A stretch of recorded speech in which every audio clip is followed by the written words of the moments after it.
சாந்தி பேசுகிறேன். எப்படி இருக்கீங்க? இன்றைக்கி நான் இந்த சம்மர் ஹாலிடேஸ்க்கு ஒரு பொரி விலங்காய் உருண்டை தான் செய்ய போகிறேன். அது சம்மர் ஹாலிடேஸில் குழந்தைங்களாம் வீட்டில் இருக்கிறப்ப இந்த மாதிரி ஸ்நாக்ஸ்லாம் செஞ்சு கொடுத்தா அவங்க விரும்பி சாப்பிடுவாங்க.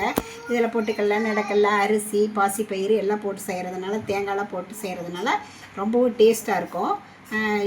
இது பேர் பொரி விலங்காய் உருண்டை. பார்க்கவே பாருங்கள் எப்படி நல்லாயிருக்கு. இதில் தேங்காய் இதெல்லாம் இருக்கிறதுனால ரொம்பவே டேஸ்ட்டாக இருக்கும். வாங்க வீடியோக்குள்ளே போகலாம். 2 கப்பு புழுங்கல் அரிசிங்க ஒரு பேனில் போட்டு நம்ம எல்லாம் சிவப்பாக அப்படியே வறுத்துக்கலாங்க. சிவக்க அப்படியே மீடியம் ஃப்ளேமில் வச்சு அப்படியே வறுத்துக்கலாம்.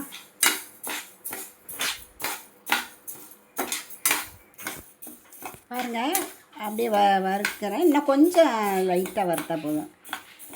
நான் கொஞ்சம் சிவக்கணும். ஒரு நிமிஷம் இருக்கட்டுங்க. பாருங்கள் இந்த அளவுக்கு செவந்தா போதும். இதை அப்படியே ஒரு பாத்திரத்துக்கு மாற்றிடலாம், ஆற விடலாம். ஒரு அரை கப் நான் பாசி பருப்பு எடுத்துருக்கேங்க. அதையும் அப்படியே கொஞ்சம் சிவக்க வறுத்தரலாம்.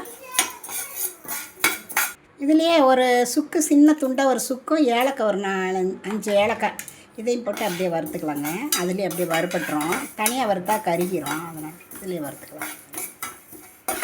பாருங்கள் பருப்பு நல்லா செவந்துருச்சு. இதை இன்னொரு அதே ட்ரேயில் மாற்றிக்கலாம். பொட்டுக்கடலை அது ஒரு அரை கப்புங்க. அதையும் சும்மா இது லைட்டாக வறுத்தா போதும். ரொம்ப வறுக்க வேண்டியது இல்லை. அப்படியே லைட்டாக சூடானா போதும். நம்ம எல்லாம் மெசரிங் கப்பில் தான் எடுக்கிறேன். நீங்களும் அதே அளவே ஃபாலோ பண்ணிக்கோங்க. இதை அப்படியே எடுத்து கொட்டிடலாங்க. அவ்வளோதாங்க. ஒரு 5 டேபிள் ஸ்பூன் கருப்பு எள்ளுங்க. இதை வறுத்துக்கலாம். இதை வறுத்து இதை தனியாக வச்சுக்கலாம். இந்த அரிசி பருப்போடு சேர்க்க வேண்டாம். முழு எல்லாம் நம்ம போட்டுக்கலாம். பாருங்கள் இது நல்லா வறுத்துருச்சு. இதை நம்ம தனியாக வேறு ஒரு பிளேட்டில் வச்சிடலாம்.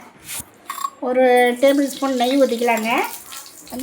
இந்த மாதிரி தேங்காய் நல்லா பொடியாக அப்படி கட் பண்ணி வச்சுருக்கேன். இது ஒரு அரை கப்பு. இதை நல்லா அப்படி நெய்யில் வறுத்துக்கலாம். வறுத்து இதை தனியாக வச்சிடலாம். பாருங்க இதையும் அந்த எள்ளு கூட அப்படியே ஒன்றா போட்டு வச்சிடலாம். இந்த அரிசி, பருப்பு, பொட்டுக்கடலை இது எல்லாத்தையும் போய் நம்ம நல்லா தூளாக அரைச்சிக்கலாங்க மிக்சியில். பாருங்கள் இந்த மாதிரி நல்லா நைஸாக அரைச்சிக்கணும். இதில் நம்ம கொஞ்சம் மாவு எடுத்து தனியாக ஒரு பிளேட்டில் வச்சுக்கலாம். ஒரு பேன் வச்சு ஒரு 2 கப்பு வெல்லம் போட்டிருக்கேங்க. அதில் கொஞ்சமாக ஒரு 1/4 கப்புக்கு தண்ணி ஊற்றி அப்படியே பாவு காய்ச்சிக்கலாம். இதனால் கம்பி பதம் வர்ற வரைக்கும் நம்ம இதில் அப்படியே காய்ச்சிக்கிட்டு இருக்கலாங்க. மீடியம் ஃப்ளேமில் வச்சு காய்ச்சிக்கலாம். பாவு காய்ஞ்சிட்டுங்க. அதுக்குள்ளே இந்த எள், தேங்காய், வறுத்த தேங்காய் இதெல்லாம் இதில் சேர்த்து நம்ம எல்லாம் கலந்து வச்சுக்கலாம். நடக்கல்ல இதெல்லாம் சேர்த்து அப்படியே கலரி விட்டுறலாங்க. கலரி வச்சுக்கலாம். பாருங்கள் பதம் செக் பண்ணிக்கலாம். பாருங்கள் கம்பி பதம் நல்லா இப்படி எடுத்தோம்னாவே சுடுது. பாருங்கள் இதுதான் கம்பி பதம். இப்படி எடுத்தோம்னா இப்படி வரணும். பாருங்கள் இப்படி வருது பாருங்கள். இதுதான் கம்பி பதம். இந்த ஸ்டேஜில் நம்ம ஸ்டவ் ஆஃப் பண்ணிவிட்டு அதில் ஊற்றி பெசரிக்கலாம். இதில் அப்படியே கொஞ்சம் பாவு ஊற்றி நம்ம வடிச்சுக்கலாங்க. அப்புறம் மீதி ஊற்றிக்கலாம். பெசைகிற அளவுக்கு ஊற்றிட்டு மீதி இது பண்ணிக்கலாம்.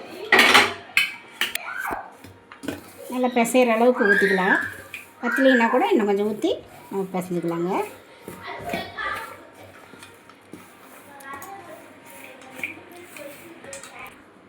இன்னும் கொஞ்சம் ஊற்றிக்கலாங்க.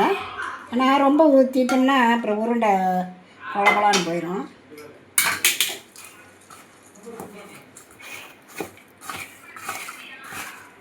அதுக்கெல்லாம் பாருங்கள் நல்லா பாவு ஊற்றி இந்த மாதிரி கலரிக்கலாம். கலர்னதுக்கப்புறம் நம்ம அப்படியே கை பொறுக்கிற சூட்டுக்கு வரப்போ இந்த மாதிரி உருண்டை பிடிச்சிக்கலாங்க. இந்த மாதிரி நமக்கு என்ன ஷேப், எந்த அளவு உருண்டை வேணுமோ அந்த அளவுக்கு நம்ம இப்படி உருட்டிக்கலாங்க. பாருங்கள் இந்த மாதிரி உருட்டினதை நம்ம இந்த மாதிரி இது பண்ணி எல்லாம் ஒன்றைங்களும் அது மாதிரி நம்ம ஊற்றிக்கலாங்க.